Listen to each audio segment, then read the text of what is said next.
नाम में तमाम सुनने वाले मेरे प्यारे अज़ीज़ों की सलामती चाहती हूँ। खुदा की शुक्रगुजारी करते हैं आज के खूबसूरत दिन के लिए और संडे आप सबको। ये बहुत ही खूबसूरत दिन होता है मेरे अज़ीज़ों कि हम खुदावन की हजूरी में अपने काम काज छोड़ के आते हैं और खुदावन के नाम को इज्जत और जलाल देते हैं।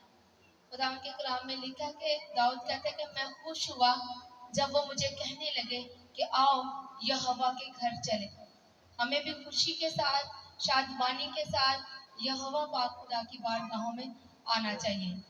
मेरे अज़ीज़ों, हम अपने पाक कलाम की ओर बढ़ेंगे, देखेंगे आज मेरे लिए और आपके लिए पाक कलाम में से नसीहत और तरबियत क्या है। तो मेरे साथ निकाल लीजिएगा 2 सैम और उसका 3rd चैप्टर है, 1st आयत है। लिखा है कि साउल के घराना और दाऊद के घराना में मुद्दत तक जंग रही और दाऊद रोज बरोज जोरावर होता गया और साउल का खानदान कमजोर होता गया। खुदावन के पाक कलाम पढ़े और सुने जाने पे खुदावन की बरकत हो, खुदावन की शुक्रगुजारी हो। मेरे अज़ीज़ों, जब ये आयत हम पढ़ते हैं तो यहाँ पे लिखा कि दाऊद रोज बरोज जोरावर होता गया और साउल, ना सिर्फ साउल ही बल्कि साउल का पूरा खानदान।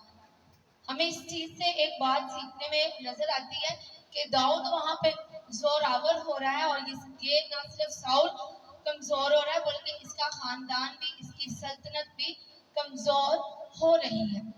हम बड़ी अच्छी सीरियल सीख रहे हैं, खुदा की मामूरी, खुदा की फुलनेस। खुदा की जो मामूरी थी वो खुदा के अंदर थी और बराबर ही खुदा की मामूरी, खुदा की फुलनेस उसके बेटे के अंदर थी। और उसका बेटा जब दुनिया में आया तो उसने चाहा कि खुदा की फुलनेस मेरे लोगों के अंदर भी हो, जिनको मैं खुदा अपने बाप के लिए लेने आया हूँ या अपने बाप के लिए उस बात को मान के कुर्बान होके इनका और बाप का रिश्ता आपस में कायम करने को हूँ। इन लोगों के अंदर भी सेम टू सेम वैसी मामूरी हो जैसी बाप के अंदर थी और बेटे के अंदर थी।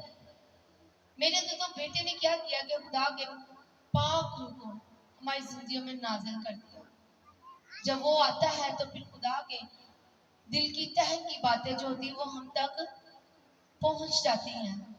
खुदा की शुक्रगुजारी करते हैं कि आज खुदा का पाक एक एक जान के साथ, एक एक बच्चे के साथ काम करता है। नौजवान बच्चों के साथ भी खुदा का पाक रूह काम करता है। मेरे जिस पाक कलाम में से देखेंगे साउल के अंदर भी खुदा का पाक रूह था। खुदा उसके अंदर पाक रूह था तो वो नबियों की एक जमात में से उसका गुजर हुआ तो वो नबूवत करने लगा। उसने जोर पकड़ा था। याद रखिएगा कि खुदा का पाक रूह आपको बार बार मौके नहीं देगा अपने साथ या खुदा की तह की बातों को आप तक पहुंचाने में। हाँ, जब आप तह की बातों को उसको पहचानेंगे, समझेंगे, तभी खुदा का पाक रूह बार बार आपके साथ बातचीत करेगा। खुदा का पाक रूह ऐसा जोरावर है मेरे अजीजों कि हमें बहुत सी कमजोरियों में जोरावर कर देता है। बहुत से लोगों का माइंड ये है कि पाक रूह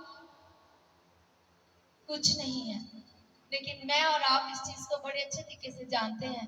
पाक रूह एक ऐसी हस्ती है जो अपने लोगों के अंदर से होकर काम करती है, वो उन्हें जोर और कुव्वत देती है। मेरी अज़ीज़ों, खुदा के कलाम में लिखा है कि साउल जब नबियों की जमात में से गुजरा तो वो नबूवत करने लगा।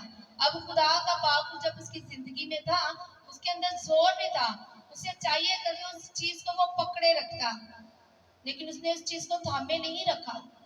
आस्ता आस्ता खुदा का पाक उससे जुदा होता गया और जैसे जैसे जुदा होता गया तो वो क्या हुआ, कमजोर तक कमजोर होता गया और वो अपनी सल्तनत से भी चला गया।